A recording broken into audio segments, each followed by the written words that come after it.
wajib nggak kena? Kena nggak zakat? Kena. Kalau dipisahkan nggak kena. Nah, kapan ini dihitung bersama? Kapan dihitung pisah? Ustadz, kalau misalnya kami kandangnya satu, kemudian pejantannya satu, kemudian tempat gembalanya satu, apakah ini sama?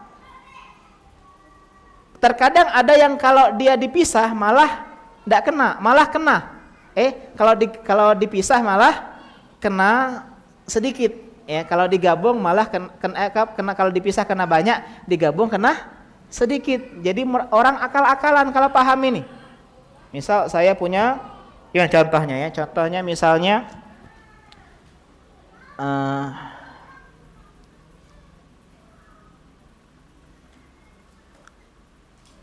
saya punya ini yang beda jauh-jauh aja ya, sapi. Sapi kapan kena? Kalau dia 30 ya, 30. Kalau 30 kena sapi ya. Saya punya 30 sapi. Nah, ini kalau sapi ini masih kena ya. Kambing aja, 40 ya, 40. Saya punya 40 kambing, Ustadz Apriaji punya 40 kambing. Kalau ini kita dipisahkan berapa kenanya? Saya 1, Ustadz Apriaji 1. Kalau digabung kena berapa? Sah? Enak digabung dipisah? Digabung. Jadi cek apa setengah-setengah gitu. Nah, ini jadi kapan kita mengakal-ngakali ini? Ini ada kaedahnya ya. Kapan dihitung bergabung, kapan dihitung pisah. Jadi kita nggak bisa membuat tipu muslihat agar meringankan beban zakat yang diwajibkan kepada kita. Dan sedikit faedah di sini bahwasanya kita nggak boleh memberikan harta atau sapi atau hewan-hewan ternak yang sakit. Kata para ulama dalam kitab Fathul Akhyar disebutkan nggak boleh memberikan harta atau hewan yang sakit. Jadi hewannya harus sehat walafiat ya. Dan tidak perlu memberikan hewan yang paling besar. Kita bahas kemarin, petugas zakat tidak boleh mengambil hewan yang paling gede atau hewan yang sedang dispesialiskan. Contohnya dia ini pakannya beda, yang lain pakannya biasa, ini pakannya beda. Meskipun dia bukan yang paling bagus, cuman dia ini sedang dalam proyek, dalam target ini menjadikan hewan unggulan. Ini pun nggak boleh diambil. Ya, tidak boleh untuk diambil. Karena itulah pentingnya ini. Ya. Ustadz, dari mana kita tahu pembagian ini? Dari suratnya Abu Bakar As-Siddiq kepada orang di Bahrain. Ya, di Bahrain itu ada apa? Ada orang yang minta bagaimana pembagian harta zakat ternak, dan ini termasuk kewajiban kita. Kata Abu Bakar Siddiq, seandainya mereka tidak mau membayarkan seekor anak unta atau anak kambing, anak sapi kepadaku, sedangkan di zaman Nabi mereka membayarkan, maka aku akan memerangi mereka. Ya, memerangi mereka karena mereka membedakan antara sholat dan zakat. Ya, demikian kita lanjutkan insyaallah pertemuan selanjutnya. Silakan kita ke tanya jawab. Sudah azan ya, kita azan dulu. Subhanaka Allahumma bihamdika asyhadu an la ilaha illa anta astaghfiruka wa atubu ilaik. Assalamualaikum warahmatullahi wabarakatuh.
wassalatu wassalamu ala Rasulillah wa ala alihi wa ashabihi wa ala ba'd. Afwan Ustaz, saya mau tanya, siapa yang wajib mengakikahkan wanita yang sudah menikah? Dirinya sendiri atau orang tuanya atau suaminya? Boleh tidak menggabungkan niat akikah dengan kurban? Akikah ulama khilaf soal ya hukumnya, ada yang mengatakan wajib, ada yang mengatakan sunnah. Yang lebih aman kita jangan tinggalkan, khuruj minal khilaf. Ya, meskipun anak berbeda kepada hukum sunnahnya akikah nggak sampai derajat wajib. Sunnahnya akikah hari ketujuh, sunnah. Jadi bukan pengharusan di hari ketujuh, jadi boleh lewat. Sebagian ulama mengatakan bilangan kelipatan 7, 7, 14, 21, 28 dan seterusnya. Tapi yang lebih tepat adalah fleksibel semampunya. Bahkan boleh juga mendahulukan dari hari yang 7, karena hari yang 7 itu sunnah, tidak harus. Ya, meskipun yang lebih afdal adalah hari ketujuh, dihitung kelahiran adalah hari yang pertama. Siapa yang wajib mengakikahi? Yang wajib mengakikahi adalah yang wajib menafkahi. Jadi akikah itu adalah haknya anak terhadap orang tua atau walinya. Ya, ini yang lebih tepat. Ustadz, kalau kita kecil dulu nggak diakikahi, kita udah gede, udah punya penghasilan sendiri, boleh tidak mengakikahkan diri sendiri? Jawabannya boleh. Karena sebagian ulama salaf dahulu mengakikahkan diri mereka sendiri. Jadi ini fleksibel, boleh dirinya sendiri, boleh orang tuanya, ini yang lebih afdol, ya boleh orang tuanya, boleh juga suaminya. Jadi, dan boleh juga tidak, akikah juga nggak masalah. Kemudian boleh tidak menggabungkan niat akikah dengan kurban? Jawabannya tidak boleh, ya. Tidak boleh menggabungkan niat akikah dengan kurban. Ya, silakan mau akikah dulu atau kurban dulu. Ustaz sering sekali bertanya, mana yang lebih dahulukan antara akikah, mana kurban? Tergantung dia menguatkan pendapat mana yang wajib. Kalau dia bilang akikah wajib, kurban sunnah, maka akikah dulu. Kalau dia bilang kurban wajib, ya, sedangkan akikah sunnah, maka dia bilang kurban. Nah, jadi fleksibel. Kalau dia bilang sunnah keduanya, boleh dia akikah dulu, boleh dia kurban dulu, ya. Tapi kalau waktunya kurban, bagusnya dia kurban. Ya, akikahnya nyusul insyaallah, ya. Allah taala alam. Kemarin kami hari ini sepi kan, ya. Bolehkah mendengar ceramah ustadz yang tidak sunnah dengan beralasan ambil bayinya, buang buruknya? Ini sering ditanyakan, ya, mengambil ceramah ustadz yang tidak sunnah. Sekarang alhamdulillah ustadz yang sunnah, yang mendakwah kepada sunnah, yang bermanhaj ahlu sunnah wal jamaah, semuanya banyak. Jadi kita tidak butuh kepada ustadz yang tidak sunnah. Ustaz, bagaimana kalau ini biasanya kita kenapa mengambil mereka? Karena orasinya, penyampaiannya asik, ya, oratornya, seorang orator yang ulung, seorang yang piawai dalam mengolah kata, piawai dalam memilih diksi-diksi yang indah. Ya, padahal ini bukan kriteria kebenaran seseorang. Nabi Musa alaihissalam orang yang nggak pandai bicara. Karena itulah Nabi Musa minta kepada Allah, ya Allah, angkatlah akhi Harun, saudaraku, kakakku Harun, untuk menjadi teman saya, biar saya bisa berdakwah di depan Fir'aun. Dan Fir'aun seringkali mengatakan, masa Nabi orang yang gak cakap ngomong seperti dirimu? Seandainya pintarnya ngomong adalah tanda kebenaran, Nabi Musa tidak berada di atas kebenaran. Sebaliknya, ya, kita kenal dengan muridnya Hasan al-Basri, siapa? Wasil bin Atha, ya, yang menjadi pencetus paham Mu'tazilah, manzilah baina manzilatain, mengatakan pelaku dosa besar tidak mukmin dan tidak kafir, meskipun mereka sepakat sama Khawarij mereka di neraka nanti. Tapi apa, seorang ini yang ahli dalam berbicara, dikatakan pada beliau pernah dijebak oleh teman-temannya untuk berkhutbah, untuk berpidato secara langsung tanpa persiapan, sedangkan dia adalah orang yang cadel, tidak bisa ngomong bedagot, ceramah, pengen bikin malu Wasil bin Atha, tapi bagaimana luar biasanya dia bisa memberikan ceramah tanpa persiapan, tanpa menggunakan huruf R sama sekali. Segala puji bagi Allah Subhanahu wa taala yang memberikan yang mengaruniakan yang menunjukkan menunjukkan nikmatnya kepada kita semua dalam spontan begitu. Jadi luar biasa orang berbicaranya. Ada seseorang murid Imam Ahmad datang kepada Imam Ahmad, Imam Ahmad, bagaimana boleh tidak mengambil ilmu dari si fulan, seorang ustaz, seorang kiai? Kata Imam Ahmad, nanti saya akan cek dulu terlebih dahulu. Imam Ahmad datang ke pengajian, dia sembunyi di sebuah tempat yang tertutup, kemudian dia dengar ceramahnya. Ya, habis pengajian selesai bubar, muridnya tadi menemui tempat persembunyian Imam Ahmad. Didapati Imam Ahmad dalam keadaan baru saja menangis. Dia bilang apa? Sungguh ucapan yang sangat amat indah. Imam Ahmad aja terharu sampai menangis. Tapi demi Allah, jangan kau ambil ilmu dari dirinya. Kenapa? Karena dia tidak mengajarkan Al-Quran, Sunnah, pemahaman sahabat. Jadi penting bahwasanya mengambil ilmu haruslah dengan orang-orang yang benar. Kita kalau mau dokter, pengen dokter yang spesialis, bukan dokter gadungan, ya. Dan ingat, tidak setiap orang ahlu sunnah boleh diambil ilmunya. Jangan ambil dari ilmu Ustaz ini membid'ahkan dia. Tidak membid'ahkan, dia ahlu sunnah, iya. Tapi setiap ahlu sunnah tidak belum tentu untuk menjadi orang yang boleh diambil ilmunya. Contoh, antum-antum semua sunnah, cuman boleh pengajian di sini, boleh. Mungkin dia belum memenuhi kapasitas untuk berbicara. Terus bagaimana dengan syubhat ambil baiknya, buang buruknya? Ini adalah keyakinan yang benar. Ambil baiknya, buang buruknya benar bagi orang yang paham mana baiknya, mana buruknya. Jangan saya ya. Kalau seorang ulama misalnya, dia kan kalau membantah kitab-kitab, membantah keyakinan orang yang sesat, pelajari dulu kitab-kitabnya. Ambil baiknya, buang buruknya, debat buruknya. Kalau dia sudah punya filter, udah punya penyaring, udah punya ilmu, dia oh ini benar, ini baiknya. Sedangkan kita yang baru ngaji, kita yang baru setahun 2 tahun, kita yang nggak ada bahasa Arab, kita yang wawasannya terbatas, bagaimana bisa mengatakan ini baiknya, ini buruk, ini buruknya? Bisa jadi yang buruknya kita anggap baik dan baiknya kita anggap buruk, sehingga kita menjauh dari kebenaran. Wal-iyazubillah. Wal-iyazubillah. Jangan ragu dengan ahlu sunnah wal jamaah. Sataftariqu hadhil ummah ila 73 firqah. Umat ini kata Nabi akan terpecah menjadi 73 golongan, kulluha finnari illa wahidah. Semuanya di neraka. Ini bukan akal di neraka, semuanya akan mampir ke neraka, transit di neraka kecuali satu. Siapa dia? Al-jamaah. Dalam hadis yang lain, ma'ana alaihi wa ashabi, yang aku berada di atasnya, sahabat-sahabatku berada di atasnya. Maksudnya siapa? Orang yang mengikuti Rasulullah dan orang-orang yang mengikuti para sahabat, karena mereka adalah murid terbaik dari Rasulullah SAW, yang langsung melihat bagaimana turunnya Al-Quran, bagaimana wurudnya hadis Nabi SAW, bagaimana praktek ibadah Rasulullah SAW, yang kalau mereka salah langsung Nabi luruskan, sehingga mereka adalah orang-orang yang terbaik. Khairun nasi qarni tsumma alladziina yalunahum. Orang-orang yang seperti ini biasanya ragu, masih mencari-cari.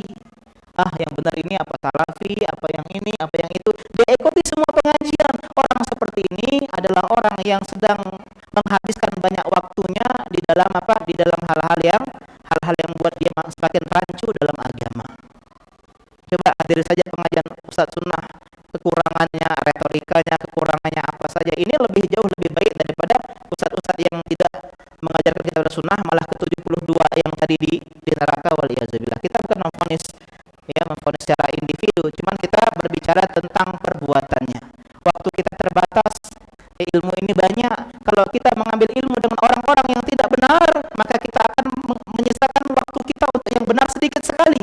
Beda orang kalau tahu udah benar kemudian dia habiskan waktunya, maka dia akan mengambil bagian yang banyak. Jadi mulazamahlah, ikutilah ustadz-ustadz yang mengajarkan sunnah, orang-orang yang benar-benar berilmu, orang-orang yang benar tahu kapasitas belajarnya sama siapa.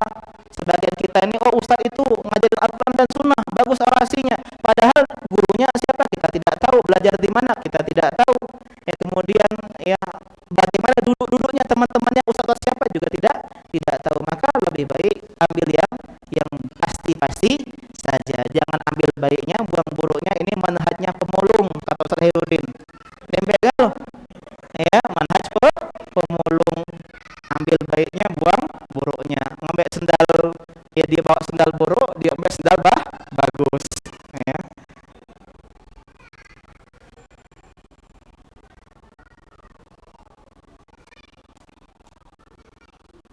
Kalau kita membuka bekas, tetapi kerjasama dengan orang yang mana hasil keuntungan akan dibagi 50-50 setelah dipotong 30% untuk yang jaga showroom, apakah itu riba? Ini harus dijelaskan dulu akadnya bagaimana. Apakah akadnya semuanya adalah pengelola modal dan semuanya pengelola modal kemudian menyuruh orang lain pihak ketiga untuk menjalankannya seperti ini? Apakah ini seorang pengelola modal, satunya adalah pemilik modal, satunya pengelola modal? Kalau seperti ini hukumnya, maka ingat tidak boleh seorang pengelola tidak boleh si pemilik modal mendapatkan upah dari dia kerja sebagai pegawai. Jadi pegawai itu adalah tanggung jawabnya si pengelola modal.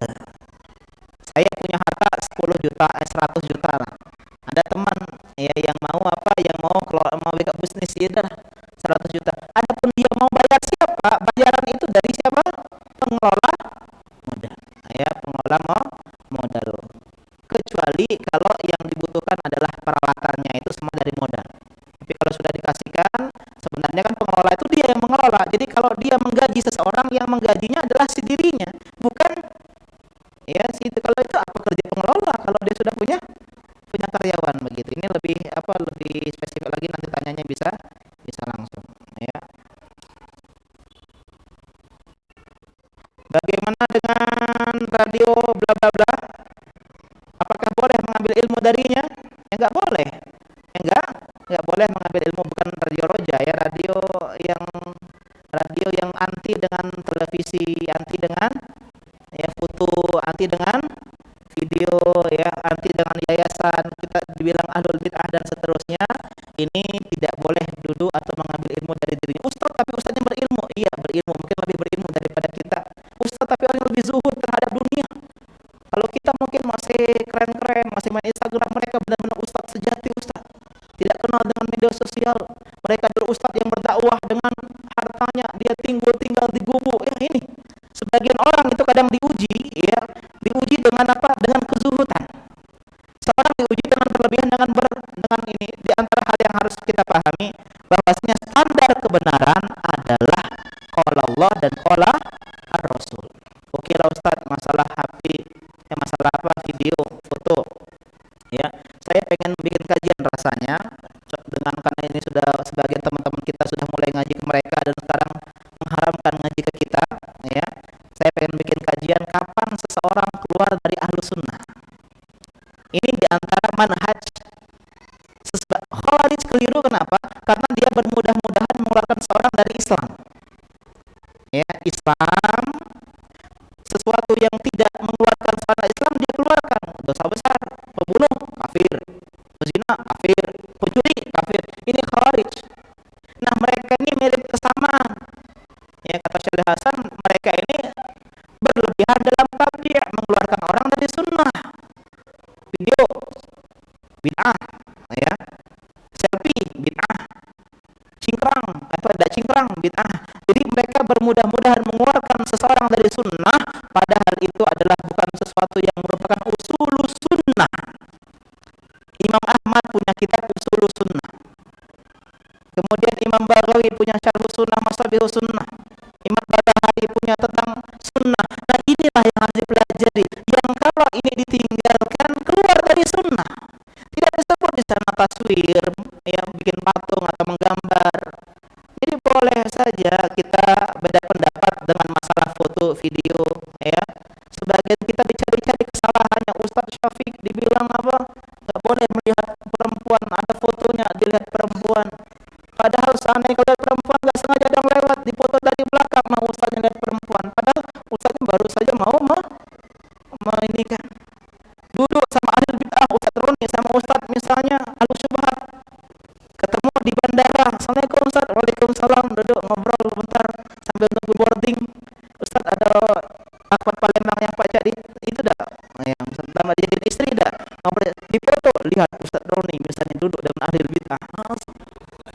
Jadi bukan sunnah dan seterusnya. Ini Ustaz, ini selfie. Dia selfie, kemudian dibilang, sejak kapan selfie mengeluarkan seorang dari al-sunnah? Meskipun dosa besar, tidak keluar dari sunnah.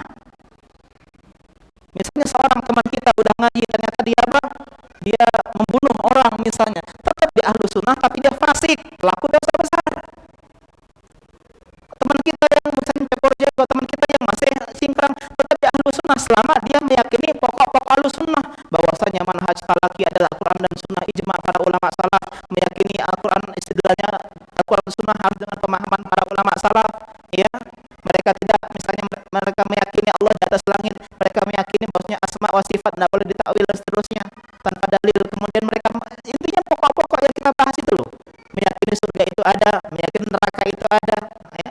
Kalau orang mengatakan oh surga nggak ada, ini baru bukan Ahlussunnah. Oh di mana, bukan Ahlussunnah.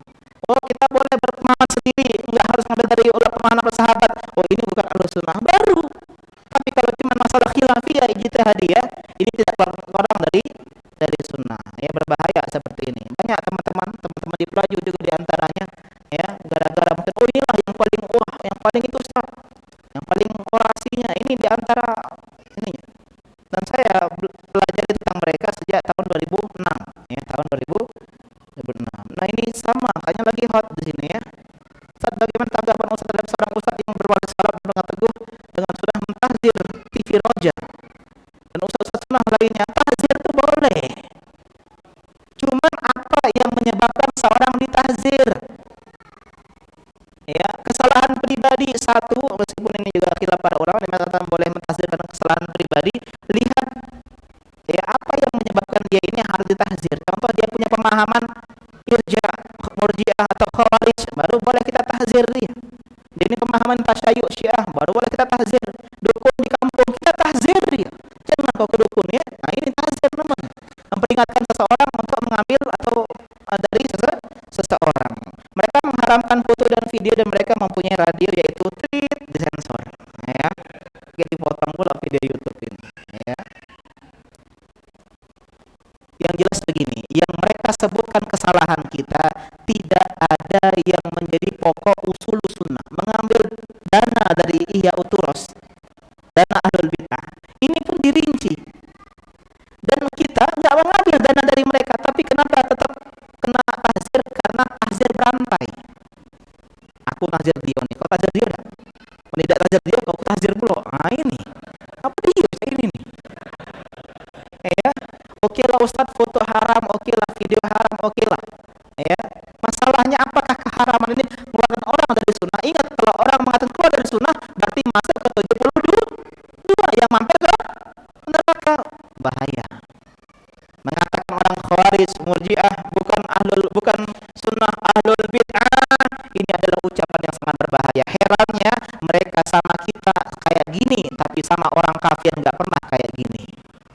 Sama NU nggak kayak gini, sama Muhammadiyah nggak kayak gini, sama Persis nggak kayak gini, sama LBI nggak kayak gini. Artinya yang paling dekat, oke lah kita salah. Siapa yang lebih dekat pada sunnah dibandingkan semua manusia? Kita. Artinya kita yang pasti dibaikin seharusnya. Anggaplah kita terjatuh dalam sebagai penyimpangan, tetap kita lebih dekat kepada mereka dibandingkan dengan orang-orang yang lain. Kenapa kalian benci sama kita? Hasad, iri, dengki, nggak ada yang lain, Pak. Dan mereka susah mencari lahan-lahan dakwah yang baru. Mereka tuh biasanya deketin, nah kalian yang polos-polos ini, yang di fikih-fikih nikah ini, nah, yang nggak punya manhaj yang kokoh, yang nggak punya manhaj, bagaimana? Akhirnya apa? Oh iya ya, ini masya Allah nggak ada fotonya, nggak ada videonya, cuman suaranya saja. Oh mantap Ustadz ini. Nah, kadang kita ini diuji dengan yang pertama berlebih-lebihan, yang kedua bermudah-mudahan, ya, bermudah-mudahan meninggalkan hal yang wajib. Ada berlebih-lebihan menganggap segala itu harus wajib. Ekstrim kanan, ekstrim kiri. Yang baik itu pertengahan. Segala kekurangan tetap, ya, kalau bisa istiqomah di sini, ya. Saya pelajari mereka pertama masalah jihad, ya. Dan saya pelajari ternyata salah perbuatan mereka. Mereka sudah rujuk di jihad Ambon, mereka rujuk. Harusnya rujuk, kemudian belajar mereka yang harusnya salah. Kenapa dia yang menyalahkan kita yang udah benar dari awal? Yang kedua masalah dana. Ya, masalah dana ini banyak yang nggak ngambil dana tetap kena tahzir. Kenapa? Karena bukan itu pokoknya. Intinya ya, gimana bahasanya, with us atau fight us, temenan sama kami atau musuhan. Ini hizbi. Mereka bilang kita hizbi, mereka lah yang sebenarnya hizbi yang harus ikut komandan di Jember itu, ya, bukan STDI sebelahnya, ya, yang harus ini diantara kesalahan-kesalahan mereka, ya. Harus kita pahami. Kalau cuma sekedar mengharamkan video, mengharamkan foto, bagus, tetap harus sunnah, bagus. Cuman mengeluarkan seseorang haramkan foto, haramkan video, tapi komitmen. Jangan mengharamkan foto tapi di foto. No. Ya, dia mengharamkan foto tapi di foto dia bergaya. Ini enggak komitmen namanya seperti ini ya. Enggak komitmen. Mengharamkan video tapi masih nonton video, bikin bantahan sama ustadz kita bikin video. Katanya haram video ya. Ini kacau mereka. Dan mereka pun berpecah belah. Banyak ustadz mereka pindah ke kita. Banyak ya, Ustadz Abdullah Taslim, Abu Qatadah, ustadz mereka yang dulu ngaji ke mereka ya, kemudian dia kenal ya, ngaku salah, akhirnya ngaji ke kita. Dan tidak ada ustadz kita yang ngaji ke mereka. Ya Allah taala alam. Demikian saya akhiri. Subhanaka Allahumma bika asyhadu an la ilaha illa anta astaghfiruka wa atubu ilaik. Tolong teman-teman kita yang terkena ini virus virus R ini, radio ini, tolong mungkin bisa temuin Ana misalnya, kita yang ngobrol bareng, mungkin apa masih ada syubhat di otaknya yang masih ini ya. Dan jangan coba-coba teman-teman, jangan coba-coba sekali ikut pengajian langsung mengkafirkan membid'ahkan semua ustadz kita ya. Ini diantara keliruan mereka. Bismillah. Assalamualaikum warahmatullahi wabarakatuh.